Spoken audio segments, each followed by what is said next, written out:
श्रीराम. आज आपण एक अत्यंत महत्त्वाचा विषय घेऊन आलो आहोत. तो म्हणजे नामस्मरण आणि भगवंताच्या अनुसंधानाचे महत्त्व. आपल्या रोजच्या धकाधकीच्या जीवनात भगवंताचे स्मरण हे आपल्या अंतराम्यासाठी आधारस्तंभ ठरू शकते. अनेकांना वाटते की नामस्मरण फक्त रिकाम्या वेळात करायचं काहीतरी आहे, पण ते खरे नाही. खरं तर संपूर्ण जन्मात जर एखादा वेळ खरा महत्त्वाचा आणि सार्थकी लागणारा असेल तर तो भगवंताच्या नामस्मरणाचा वेळ आहे. आपण जीवनात जी कर्मे करतो त्याचे फळ म्हणजे प्रारब्धाचे भोग आपल्याला भोगावे लागतातच, यातून सुटका नाही. पण या भोगांना सामोरे जात असताना आपले मन शांत आणि समाधानी ठेवण्याचा एकच मार्ग आहे, सतत भगवंताचे अनुसंधान. जेव्हा आपण दुःखात असतो तेव्हा मन अधिकच अस्थिर होतं. त्यावेळी जर भगवंताचं स्मरण असेल तर ते मनाला स्थिरता आणि समाधान देतं.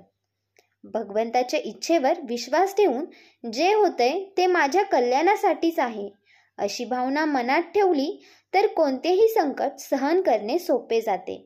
गीतेमध्ये स्वतः श्रीकृष्ण अर्जुनाला सांगतात, अज्ञानाच्या अंधकारात असताना देखील तू फक्त माझे स्मरण ठेव, म्हणजे तुला पुढे मार्ग सापडेल. ही अत्यंत मार्मिक आणि उपयोगी शिकवण आहे. सतत भगवंताचे नामस्मरण म्हणजे दिव्यामध्ये तेल घालण्यासारखं आहे.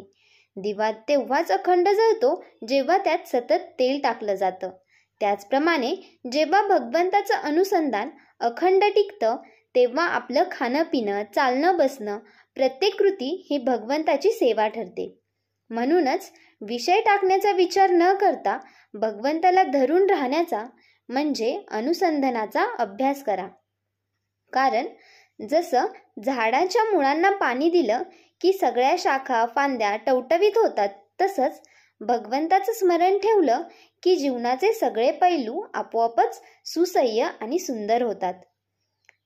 चला तर मग आपण सर्वजण आपापल्या जीवनात भगवंताच्या नामस्मरणाला आणि अनुसंधानाला प्राधान्य देऊया.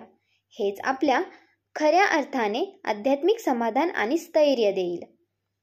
अशाच माहितीसाठी आमच्या चॅनलला लाईक करा, शेअर करा आणि सबस्क्राईब करायला विसरू नका. धन्यवाद.